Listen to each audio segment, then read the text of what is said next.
Hello everyone, ಇದು ನಿಮ್ಮ ನೇತ್ರ. ಥ್ಯಾಂಕ್ ಯು ನನಗೆ ಸಪೋರ್ಟ್ ಮಾಡ್ತಿರೋ ಪ್ರತಿಯೊಬ್ಬರಿಗೂ ಇದೇ ಥರ ಸಪೋರ್ಟ್ ಮಾಡ್ತಾ ಇರಿ. ನನ್ನ ಚಾನಲ್ಗೆ ಇನ್ನೂ ಯಾರಾದರೂ ಸಬ್ಸ್ಕ್ರೈಬ್ ಮಾಡದೆ ನೋಡ್ತಾ ಇದ್ದರೆ ಪ್ಲೀಸ್ ಸಬ್ಸ್ಕ್ರೈಬ್ ಮಾಡ್ಕೊಂಡು ನನಗೆ ಸಪೋರ್ಟ್ ಮಾಡಿ ಅಂತ ಹೇಳ್ತಾ, ನಿನ್ನೆ RCB ಮತ್ತು SRH ಮ್ಯಾಚ್ ಸಖತ್ತಾಗಿ ಬಂತು. ಸ್ಟಾರ್ಟಿಂಗ್ 2 to 3 hours ಬಿದ್ದೋದ್ಮೇಲೆ ಓಕೆ ಬಿಡು, ನಮ್ಮ RCB ಅವರು ಒನ್ ಸೈಡ್ ಮ್ಯಾಚ್ ಮಾಡಿ ಬಿಟ್ಬಿಡ್ತಾರೆ, ಅರೌಂಡ್ 100 ರನ್ಸಿಂದ SRH ಗೆಲ್ಲುತ್ತೆ ಅಂತ ಅಂದ್ಕೊಂಡ್ವಿ.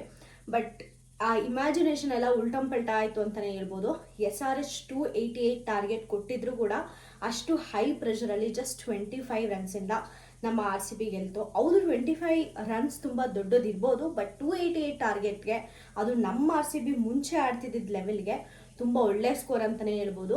ಬೌಲರ್ಸ್ ಬಗ್ಗೆ ನಾವು RCB ಬೌಲರ್ಸ್ ಬಗ್ಗೆ ಮಾತಾಡೋ ಅಧಿಕಾರನೇ ನಮಗಿಲ್ಲ, ಅಷ್ಟು ಚೆನ್ನಾಗಿ ಬೌಲ್ ಮಾಡ್ತಾರೆ. ಸದ್ಯ ಸಿರಾಜ್ ಅವ್ರನ್ನ ಕೂರಿಸಿದ್ದೇ ಒಳ್ಳೇದಾಯಿತು, ಇಲ್ಲಾಂದರೆ ಪಕ್ಕ 300 ಮೀರೋಗಿರೋದು RCB ಸ್ಕೋರ್ ಇವತ್ತು.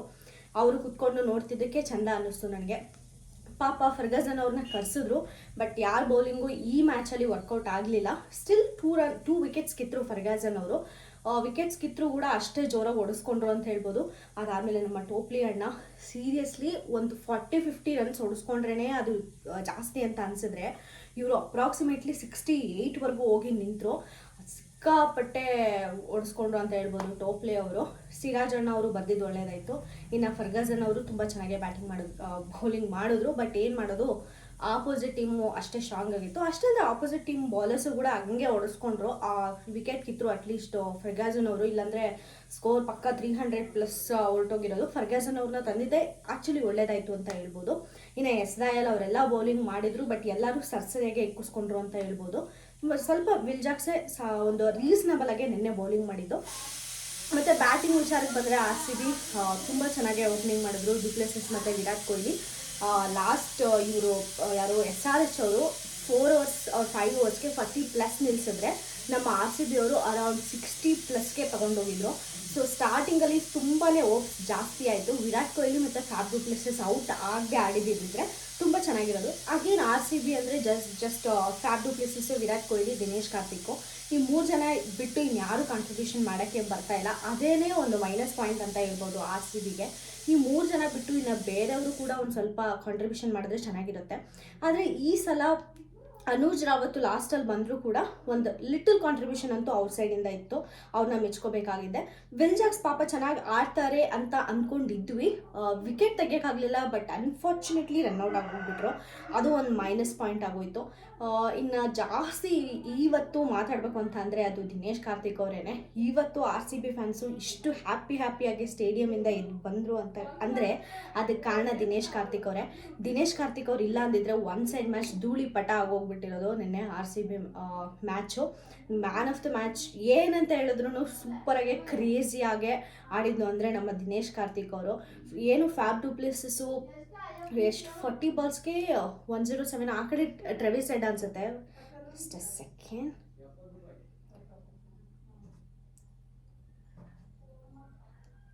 ಪಾಪ ವಿಲ್ ಜಾಕ್ಸ್ ಅವರು ಜಸ್ಟ್ 7ಗೆ ಔಟ್ ಆಗಿದ್ದಾರೆ, 4 ಬಾಲ್ಸ್, ಅದು ರನ್ಔಟು. ತುಂಬ ಬೇಜಾರಾಯಿತು. ಫ್ಯಾಬ್ ಡು ಪ್ಲೆಸಿಸ್ 28ಗೆ 62 ಹೊಡೆದಿದ್ದಾರೆ. ಸೊ ಫ್ಯಾಬ್ ಡು ಪ್ಲೆಸಿಸ್ಸೇ ಈ ಕಡೆ ಗ್ರೇಟು ಅಂತ ಅಂತಿರ್ಬೇಕಾದ್ರೆ ನಾನೇನು ಕಡಿಮೆ ಅಲ್ಲ ಅಂತ ಫಟಾಫಟ್ ಆಡ್ದಂಗಿತ್ತು ದಿನೇಶ್ ಕಾರ್ತಿಕ್ ಅವರು. ಅನ್ಫಾರ್ಚುನೇಟ್ಲಿ ಔಟ್ ಆದರು. ಅವ್ರು ಆಡ್ತಿರ್ಬೇಕಾದ್ರೆ 25 ರನ್ಸ್ ಅಂದರೆ 17 ಬಾಲ್ಸ್ ಏನೋ ಇತ್ತು ಅವರು ಔಟ್ ಆಗಬೇಕಾದ್ರೆ. ಸೊ ಪಕ್ಕ ಆರಾಮಾಗಿ ಹೊಡೆದಾಕ್ತಾರೆ ಗುರು. ದಿನೇಶ್ ಕಾರ್ತಿಕ್ ಅವ್ರು ವಿಕೆಟ್ ಎತ್ತಲಿಲ್ಲ ಅಂದರೆ ಇವತ್ತು ಪಕ್ಕ RCBನೇ ವಿನ್ನು ಅನ್ನೋ ಥರ ಫುಲ್ ಬ್ಲಡ್ ಬಾಯ್ಲ್ ಆಗ್ತಾಯಿತ್ತು ಮ್ಯಾಚ್ ನೋಡಬೇಕಾದ್ರೆ. ಸಖತ್ತಾಗಿ ಆಡಿದರು ದಿನೇಶ್ ಕಾರ್ತಿಕ್ ಅವರು. ಸ್ಟಿಲ್ ಏನದು ಅವ್ರು ಸೋದಿದ್ರು ಕೂಡ ಗೆದ್ದಷ್ಟೇ ಖುಷಿ ಇದೆ ನಮ್ಮೆಲ್ಲರಿಗೂ RCB ಫ್ಯಾನ್ಸ್ಗೆ. ಇದ್ದೇ ಬೇಕಾಗಿದ್ದು. ನೀವು ಸೋದ್ರೂ ಪರವಾಗಿಲ್ಲ, ಅಟ್ಲೀಸ್ಟ್ ಟಫ್ ಫೈಟ್ ಕೊಟ್ಟು ಸೋಲ್ರಿ ಅಂತಲೇ ನಾವೆಲ್ಲ RCB ಫ್ಯಾನ್ಸ್ ಎಲ್ಲ ಕೇಳ್ತಾ ಇದ್ದಿದ್ದು.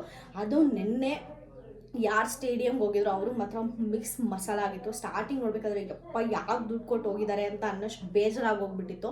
ಯಾವಾಗ 3 ವಿಕೆಟ್ಸ್ ಬಿತ್ತು ಆವಾಗ 288 ಫಸ್ಟ್ ಇನ್ನಿಂಗ್ ಸ್ಕೋರ್ ಆದಾಗೇ ಓಕೆ RCB ಡುಮ್ಕಿ ಅನ್ನೋ ಥರನೇ ಫಿಕ್ಸ್ ಆಗಿಬಿಟ್ಟಿದೆ ನಾನಾದರೆ. SRH 277 ಹೊಡೆದು 288 ಟಾರ್ಗೆಟ್ ಕೊಟ್ಟಾಗೇ RCBಗೆ. ಬಟ್ ಸ್ಟಿಲ್ RCB ಅಂದರೆ RCB, ಅದಕ್ಕೆ ಅನಿಸುತ್ತೆ RCBಗೆ ಇಷ್ಟೊಂದು ಫ್ಯಾನ್ಸ್ ಇರೋದು. ತುಂಬ ಖುಷಿ ಆಯಿತು. ಇನ್ನು ಸ್ಕೋರ್ ಬಗ್ಗೆ ಮಾತಾಡೋಣ.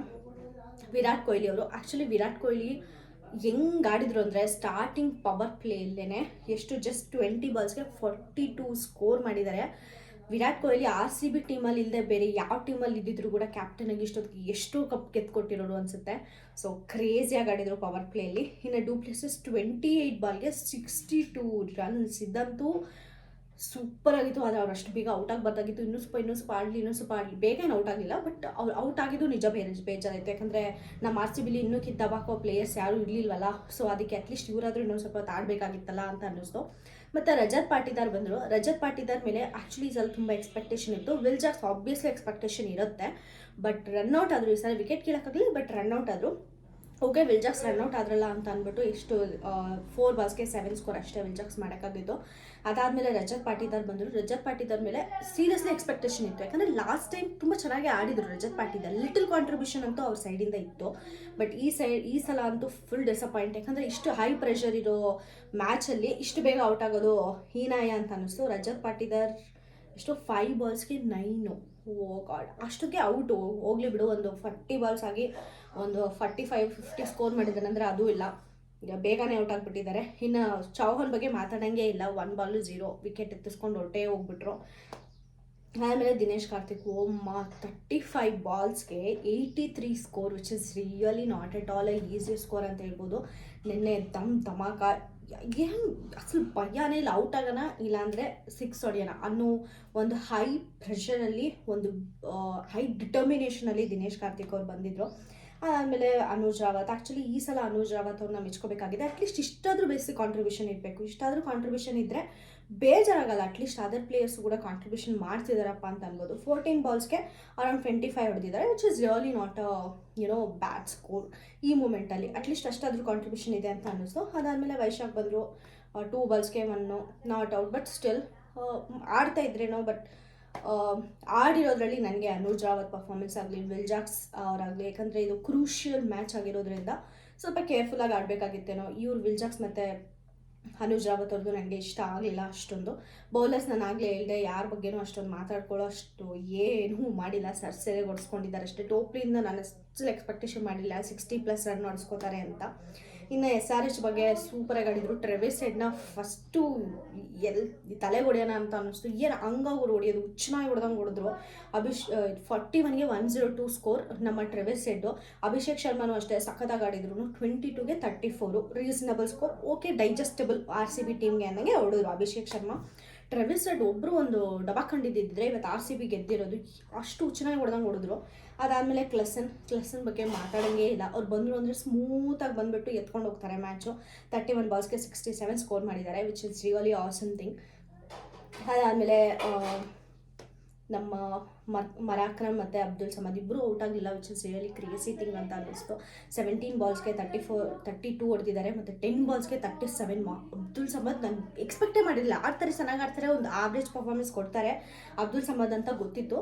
ಬಟ್ ಈ ಥರ ಹುಚ್ಚನಾಗಿ ಹೊಡೆದಂಗೆ ಹೊಡಿತಾರೆ ಅಂತ ನನಗೆ ನಿಜವಾಗ್ಲೂ ಗೊತ್ತಿರಲಿಲ್ಲ. ಅಲ್ಲ, 10 ಬಾಲ್ಸಲ್ಲಿ 37 ಸ್ಕೋರಲ್ಲಿ ಮೋಸ್ಟ್ ಆಫ್ ದ ಬಾಲ್ಸ್ನ 4-6 ಹೊಡೆದಂಗೆ ಸ್ಕೋರ್ ಬರೋದು. ಕ್ಯಾಲ್ಕುಲೇಟ್ ಮಾಡಿ ನೋಡಿದ್ರೆ RCB ಮ್ಯಾಚ್ ಆಡ್ತಿರ್ಬೇಕಾದ್ರಂತೂ ನನಗೆ ಎಷ್ಟು ಫಸ್ಟ್ ಟೈಮ್ ಟೇಬಲ್ಸ್ ನಾನು ಅಷ್ಟು ಸಲ ಕೌಂಟ್ ಮಾಡಿರೋದು. ಓಕೆ, 6 4 24, ಓಕೆ 6 36 ಇಷ್ಟು ಬಾಲ್ಸ್ ಇದೆ ಅಂದರೆ ಇಷ್ಟು 2 ರನ್ಸ್ ಹೊಡಿಬೇಕಾ, 3 ರನ್ಸ್ ಹೊಡಿಬೇಕಾ, ಇನ್ನು ಎಷ್ಟು ಹೊಡೆದ್ರೆ ಗೆಲ್ತಾರೆ ಅಂತ ಸಿಕ್ಕಾಪಟ್ಟೆ ಟಫ್ ಫೈಟ್ ಕೊಟ್ಟು ನಮ್ಮ RCBಗೆ ಬೈಬೇಕು ಅಂತ ನಿಜಕ್ಕೂ ಅನ್ನಿಸ್ತಾ ಇಲ್ಲ. DK ಇವತ್ತು ಎಲ್ಲರ ಹಾರ್ಟ್ ಗೆದ್ದಿದ್ದಾರೆ.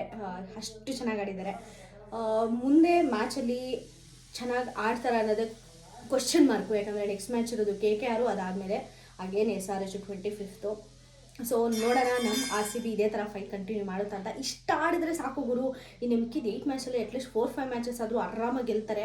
ನೋಡಬೇಕು, ಆಲ್ಮೋಸ್ಟ್ ಆಡಲಿ, ನಮ್ಗೆ ಇದೇ ಥರ ಎಂಟರ್ಟೈನ್ ಮಾಡಲಿ ಅಂತ ಕೇಳ್ಕೊಳ್ಳೋಣ. ಇವತ್ತು KKR ಮತ್ತು RR ಟಫ್ ಫೈಟ್ ಇದೆ. ಅದ್ರ ಬಗ್ಗೆ ಒಂದು ಪ್ರಿವ್ಯೂ ಮಾಡೋಕ್ಕೆ ಟ್ರೈ ಮಾಡ್ತೀನಿ. ಇದೇ ಥರ ನನಗೆ ಸಪೋರ್ಟ್ ಮಾಡ್ತಾಯಿರಿ. ನನ್ನ ಚಾನಲ್ಗೆ ಸಬ್ಸ್ಕ್ರೈಬ್ ಮಾಡ್ಕೊಳ್ಳೋದು ಮಾತ್ರ ಮರ್ತೋಗ್ಬಿಡಿ ಅಂತ ಹೇಳ್ತಾ ನಾನು ಈ ವಿಡಿಯೋನ ಮುಗಿಸ್ತಾ ಇದ್ದೀನಿ. Thank you so much.